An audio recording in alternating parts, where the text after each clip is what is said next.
This book is pretty much the forefront of anything that has to do with sending traffic online and getting pages to convert. This is the book you want to read. For all you guys who are interested in marketing, you already know Russell Brunson is supplying the heat, the value every time he drops a book. And today we're going to be reviewing Dotcom Secrets. And because Russell Brunson is supplying the heat with so much value, this is going to be a bit of a longer video because I've condensed all of the value into like 40 slides for you guys that we're going to be going through. So how to market your videos online to generate that sweet moolah. So for any of you who are very new to this whole online marketing thing, this is old media versus new media, right? Direct mail, the things you're getting in your mailbox, is replaced by email. Networking events is replaced by social media channels like Facebook. TV is replaced by YouTube. Radio is replaced by podcast. Newspaper is replaced by blogs. Now, the benefit with shifting all of these old media tools into the new media tools is that when it is digital, there are things called cookies that can track exactly where you're going and how you're getting there. And as a result of those cookies, you as a marketer can sell to those people. It's a great world that we live in. And so with this whole new internet age, it is very easy to see success online, people making money, and see that this is what I can see and this is what they're doing. They must be making all of this money just doing the stuff that I can see. Well, take it like this. Websites, things that are making money online, it's like an iceberg, right? So a 10K website might look something like this, the top of the iceberg. But a website that's making 10 million looks like this, right? They've got all of this stuff happening underneath. And we don't want to model what you can see on the surface. The real money is made in stuff that you cannot see. So this is exactly what we're going to be talking about today. All the stuff that you don't see that makes websites convert into millions and millions of dollars of revenue for your business that you can implement whether you are a small, medium, or large business, okay? What we're going to be covering today is how to attract your dream client, how to lead your customer to the sale over and over again, building a brand personality that sells, creating stories that engage and sell your viewers, how to steal our competitors' traffic, and finally, how to easily get clicks on promotions. This shit is awesome, okay? So first things first, attracting your dream client. Age-old adage saying that my cup runneth over, just meaning that you got a cup and it's overfilling with water, like you have an abundance of water coming out of this cup. And it's the same thing with clients. Unless you are brand new to the industry and you have nothing to show for, if you actually have things that you've done, you can turn down people, right? Don't take anyone that just comes to your business and offers you money, right? There is an abundance of people out there to work with, and by turning someone down, you're actually leaving yourself more time to focus on the people who can actually use you for your value that you want to work with. Russell gave a great story about when he was first starting business. He was waking up in the morning just dreading to go to work because he was having to spend 99% of his time spending time with clients who were super beginner and new, and he was teaching them stuff that he didn't want to teach them because it was so basic and boring. What he really wanted to teach people was the advanced stuff, the more expert stuff, and that was his dream client. Okay, so to find your dream client, you use the secret formula, which is the who, the where, the bait, and the result. So the who is, again, just the exact person you want to work with. Like, what do they like? What are their interests? What are their passions? Where are these people congregating? Okay? What is the bait? What type of offer would attract this dream person? If they're truly the person that you say they are, what kind of things would make them click on that ad? And then finally, what is the dream result you want to achieve for this person? Think on the highest possible level. What is the most value that you can give to a person? But before getting them to that dream result, you need to give them the bait. So the offer that you're giving this person, which is typically free. Now you might be asking yourself, well, even if we do create this awesome free bait, how will I get these people to buy what I really want, which is that dream result that I just mentioned earlier? How are you going to get them up there? Well, we've got this whole concept here that is the value ladder. If this is your first time seeing it, listen up. So the value ladder was created to ascend your clients up the value ladder of products. If I came up to you on the street and said, hey, buy my $2,000 product, you're probably gonna be like, whoa buddy, nice hair, you look awesome, but I'm not interested. However, if someone was to offer you something free, or something that is $17, a very, very low buy-in, what they'll do is they'll take you up on that offer, they'll check it out, they'll see the type of value you have, and when they realize, holy cow, this guy has a ton of value, they'll buy more expensive. If they see the value is there, they'll keep buying up. And just as an example for dentists, they have free teeth whitening. Okay, you go into a dentist, you get free teeth whitening, and then while you're sitting down in the chair, they might say, hey, your teeth are looking a little yellow, do you drink coffee? No, I don't drink coffee. Okay, then would you like an upgraded teeth whitening package, something like that? That's $2,000. Oh yeah, and you look like you need braces because your teeth are all crooked and this and that. Hey, I don't want crooked braces. Hey, I don't want crooked teeth. And that's another $2,000. And they're sending you up that value ladder. Okay, but how do we even find my dream client in the first place? Because none of this matters, right? If we don't even know where your dream clients are, it's like, yes, I have identified this Superman of a client, but does that person even exist? Like, where are these people in the first place? So I want to go through a story, which is the National Enquirer, and they are one of the most read newspapers in the world. Where they place their newspapers are in the checkout section of grocery stores. Now, because they put their newspapers there, they are in a very, very short window to capture your attention to get them to buy their magazine. So what do? They create headlines that disrupt your pattern of the day. You know, they disrupt from what you were currently doing to read that headline and say, what? That can't be true. Impossible. And they read that headline. So these are pattern disrupts. Finding these clients, putting these things in front of them, that's going to completely interrupt what they are doing. So how do we even find the dream client in the first place? Well, it doesn't take a scientist to know that. If you're targeting someone like realtors, they might be hanging out in like realtor forums. They might be hanging out in like the offices of the space. So you have your dream customers. They are all congregating in this area that you have defined here. And your goal is to get them to become owned traffic. And what owned traffic is, well, it's just traffic that you own, which are things like email lists, okay? There's also things like controlled traffic. Now, this isn't traffic that you own, but you have domain over them. You can control them, and this is things like social media, how you can influence what they're watching.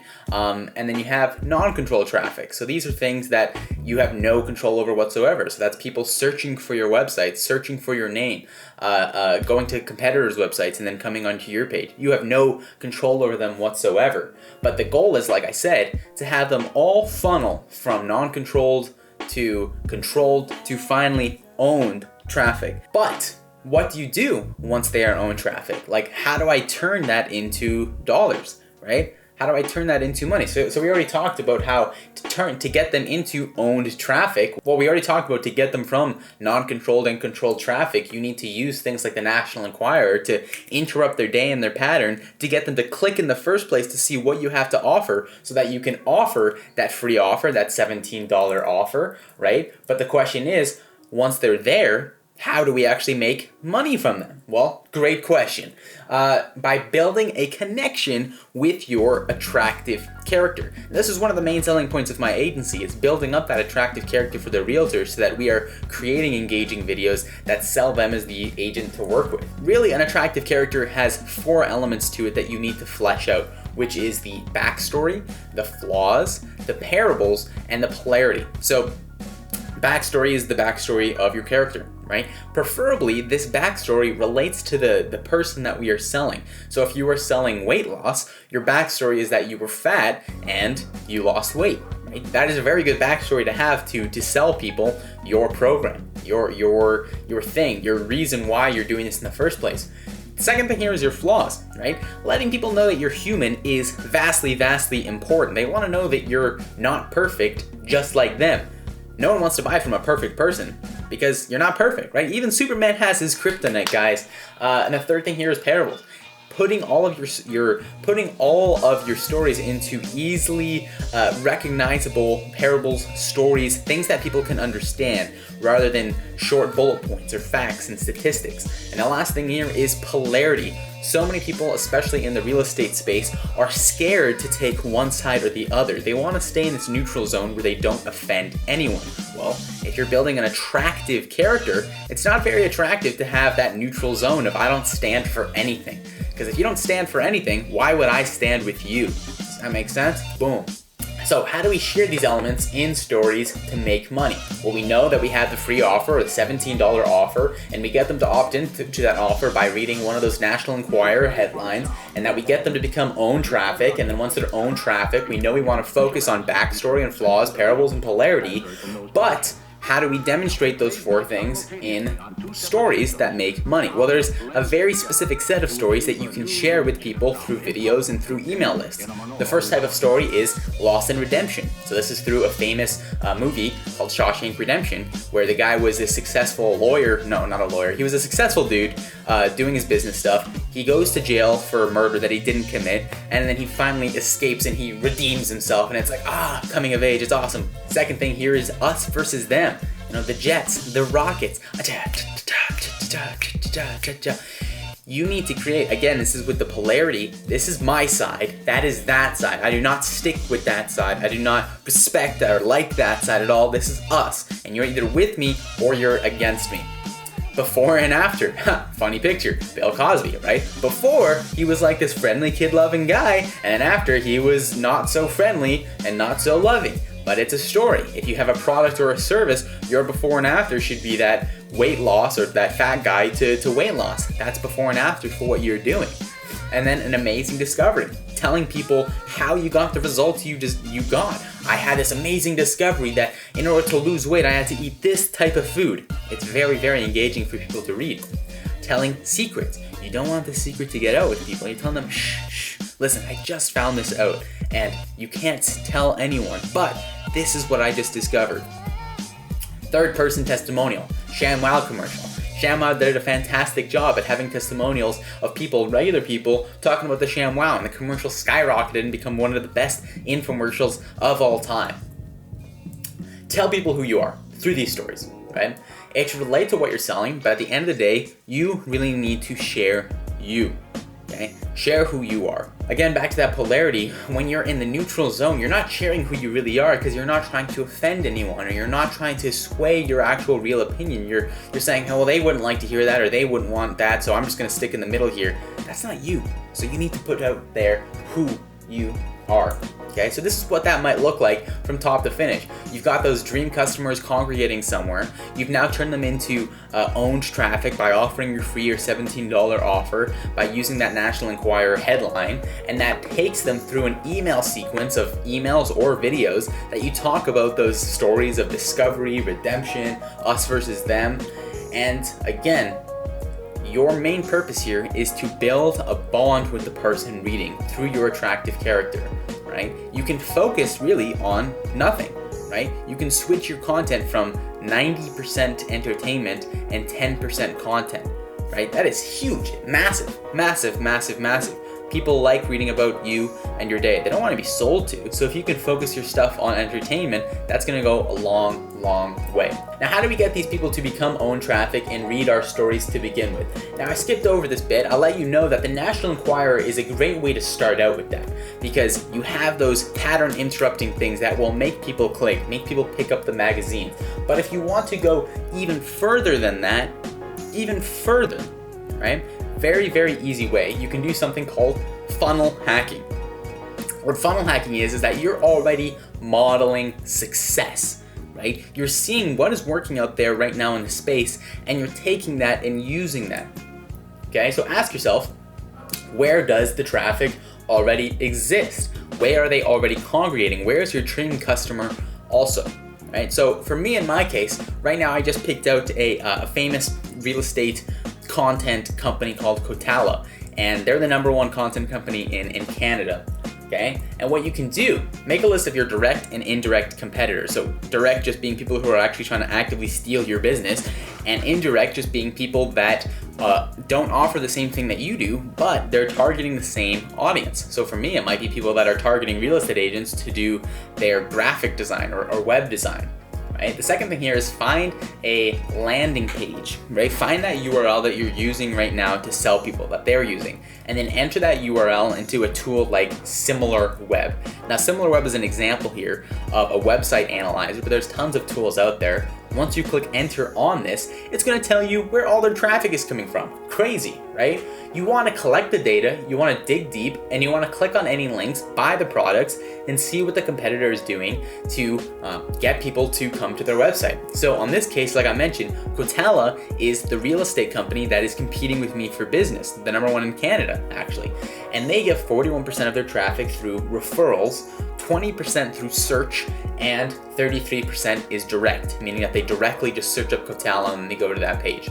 So I wanted to see exactly who is referring them to that site and exactly what people are searching up to get them onto that site. So you can see from the search here that 100% of their searches are organic. Nothing is paid for.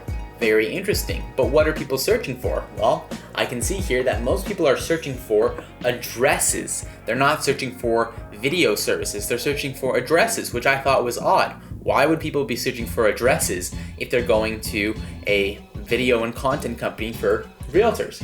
And then I looked at their referrals and I saw that all of the pages that are referring them are listing websites where people can search up areas around them where homes might be available for purchase.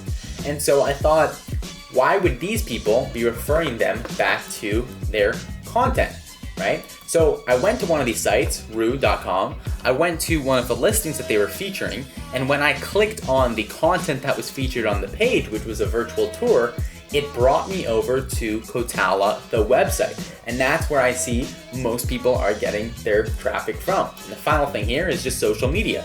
They're getting 3% of their traffic through Facebook, which tells me to use Facebook. However, it's minor in comparison to all their search and direct traffic. All this being said, what this tells me is that all their traffic, most of the time, is coming from people who are looking to buy a home, not from agents who are looking to buy their video and photo services. So is it something that I would want to model? No, because our audience, the people that we're trying to target, are again agents, people that can sell and buy homes for the clients, not the clients themselves. But regardless, I can do this with any one of my competitors, and so can you.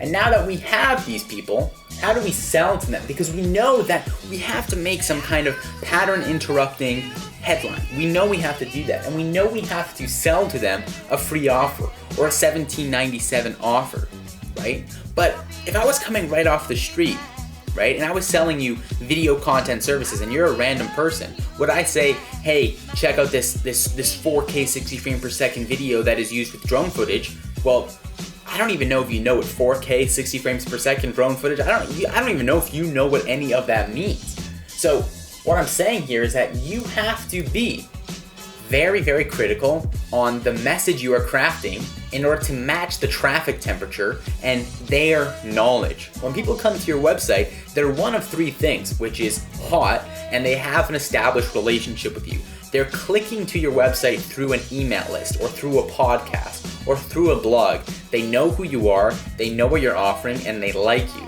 The second one here is warm, right? They have a relationship with somebody you know. So if they're following you on social media, that's a warm audience because they already know who you are. They might not be knowing what you offer, but they have a general sense of what you do. And the third thing here is cold. They don't know who you are or what you offer. And this is what you do when you are running things like ads, any ads that you see on Facebook or Instagram. So how is your hot, warm, cold audience pre-framed before clicking, right? Pre-framing is that sense of what is their mindset going onto the landing page or website that you're hitting, because it is a lot different if they click onto your website and they click onto it because there's an article that says breaking news, Coconut Creative just stole money from thousands of orphans, click here. Chances are when they land on my website, they're not going to buy anything, right? But if they clicked onto my website through an article that said Coconut Creative just exploded this agent's business, click here, they're going to be a lot more interested to buy, and that's their pre-framed mind. So you have to engineer your message. Not all clicks are created equal. Very cool quote I saw in this book, meaning that not all clicks to your website are coming with the same state of mind, the same framing when they come over to your website. So you can control the pre-frame and know where your audience is coming from a tailored message. And finally, here is a Hershey's free experiment that demonstrates the power of free. So Back in the 70s, there was a famous experiment run with Hershey's where they sat down college students and they would have college students pick between a Hershey's chocolate and another brand of chocolate. And one of the Hershey's was 1 cent, whereas the other chocolate was 25 cents. And they asked them which one they would like to buy. The number wasn't crazy at all. I think it was like 59% chose the 1 cent Hershey's, and then 41% of people chose the other chocolate. However, when both chocolates were reduced by 1 cent, so their relative price remained the same from each other, 98% of people chose the free Hershey's chocolate. The free Hershey's chocolate, because they knew it was free. Even though the price between the two had stayed the same. People like free. They're more willing to take action on something that is free. It's less effort for them. There's such a low commitment on free. So just make sure that the message that you're taking on that pre-frame to get them to your landing page where you can offer your free or $17 product, so you can get them into your emails, where you can use your attractive character to make those stories, to sell them on products, that you are using the power of free. Hopefully this video was helpful. If you want more information on this, I highly recommend checking out Dotcom Secrets. It's a sick book. Next week, I'm going to be checking out Expert Secrets, which is the part 2 to this book. It has been long awaited, and thank you so much for watching.